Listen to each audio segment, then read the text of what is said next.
As U.S. trade officials gear up this week to begin renegotiating NAFTA, the trade pact with Canada and Mexico, what do voters really thinking about trade agreements? Donald Trump is a protectionist president. On his first day in office, Trump withdrew the United States from the Trans-Pacific Partnership. He talks about breaking or renegotiating existing trade agreements and levying increased tariffs on the United States' main trading partners, Canada, China and Mexico, and about a broader border adjustment tax. Conventional wisdom suggests that voters support trade protection when they think it is in their economic interest. Many news outlets have provided helpful lists of which U.S. jobs would be helped or hurt by limits on imports. But this conventional wisdom misses a key fact. Most Americans, over 70% in my surveys, either say that trade doesn't affect their employment or that they don't know whether it does. An assembly line worker builds a 2015 Chrysler 200 at the Fiat Chrysler Sterling Heights assembly plant in Sterling Heights, Michigan, on March 14, 2014. Paul Sankt-Gap. In my new book, American Opinion on Trade, I found that one influence on support for protectionism is a factor that others have found influenced the 2016 election broadly: race.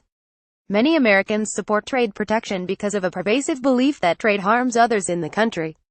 More than 60% of respondents in my surveys say that trade hurts employment for other Americans. The whiteness of those others who might benefit from trade protection matters for white Americans' support of more restrictive trade policy. What trade messages do U.S. voters see why race matters for attitudes about trade protection? First, consider what messages Americans get about trade policy. Studies from other policy areas find that how the beneficiaries of policy are depicted in mass media and political campaigns can strongly influence support for policies that aid others. For example, Martin Gilens and Paul Kelstedt found that the disproportionate political and media depiction of welfare beneficiaries as minorities diminished white American support for welfare. I examined all 531 trade-related congressional, gubernatorial and presidential campaign advertisements running in the country's largest media markets between 2000 and 2012. These were ads identified as having a trade theme by the University of Wisconsin Advertising Project 2000 to 2008 and by the Public Citizen Organization 2012. Across this period, trade-related ads were relatively rare and overwhelmingly pro-protection. In these ads, I found that the face of trade is white, working class, and male. In fact, 60% of the time, there were no minority faces. On average, one minority worker for every 9 white workers was depicted as a beneficiary of trade policy. While many depictions of the American populace skew white and male much like this year's TV shows, this portrayal is unusual for a redistributive policy, which can take many forms but in general transfer an economic benefit, wealth, income or other resources from one group to another, often via tax. In the case of trade protection, whether by tariffs, quotas or regulations, consumers pay higher prices for goods, thus transferring economic benefits to import competing firms and their employees, in much the way that taxpayers pay higher taxes to transfer economic benefits to welfare recipients. Yet racial depictions of beneficiaries of the two policies stand in stark contrast. Here's how I did my research. Does the depiction of white beneficiaries from trade protection actually matter? To find out, in May 2014, I conducted a survey experiment on a sample of 850 U.S. respondents, and randomly assigned each participant to read one of 3 subtly different versions of a brief newspaper-style article, entitled "Data Shows Struggling Manufacturers, Costly Imports and Gloomier Consumers." I merged parts of real trade policy news articles to create the 3 versions of the same message: foreign trade was hurting U.S. manufacturing. One group read a short version of the news story that provided no individual depiction of affected workers. The story was illustrated with a picture of a factory floor captioned with "Jobs in the U.S. manufacturing sector have declined as imports have doubled." The 2 other groups read a longer version that began with the same text but also included a brief description of a recently laid-off worker and his difficulties making ends meet. Name worked for Delphi Auto Parts until being laid off last month. His union job once earned him $50,000 a year, enough to support his family comfortably and send his oldest daughter to college. At my age, I don't know if I will be able to find a different job, and I don't have the savings some do. I just don't know what I am going to do now, said Name.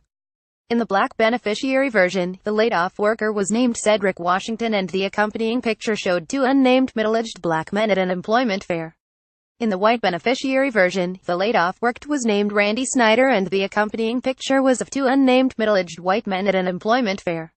I then asked all respondents whether they supported, opposed or had no opinion concerning a policy of increased trade protection. And here's how these differences affected support for trade protection. Changing the depiction of the beneficiary of trade protection diminished white support of trade protection. White participants who read the black beneficiary version of the news story demonstrated higher opposition to increased trade protection than those who read the white beneficiary version of the news story, 36% to 29%. Similarly, support for increased trade protection was lower, 41% to 45%. The combined effect totals an 11 percentage point swing in support, although nothing else changed in the article and the respondents were randomly assigned the article version. Why this finding matters. The finding that race matters for policies such as trade protection may seem unsurprising, given pervasive racial biases. But it helps to explain individuals' contrasting support for trade protection and welfare. Both policies are redistributive in nature, so one might expect individuals' preferences for welfare and protectionist policies to be in sync.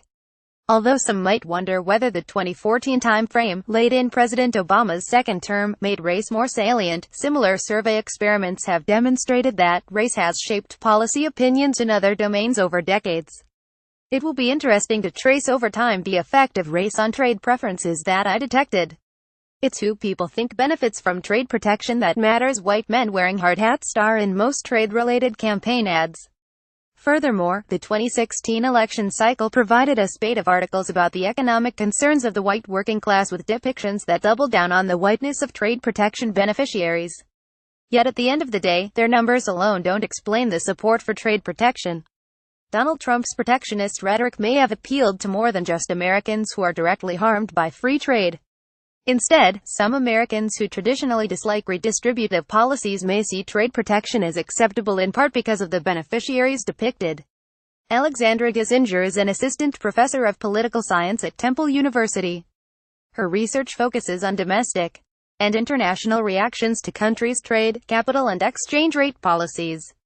Follow her on Twitter at @A_Gissinger.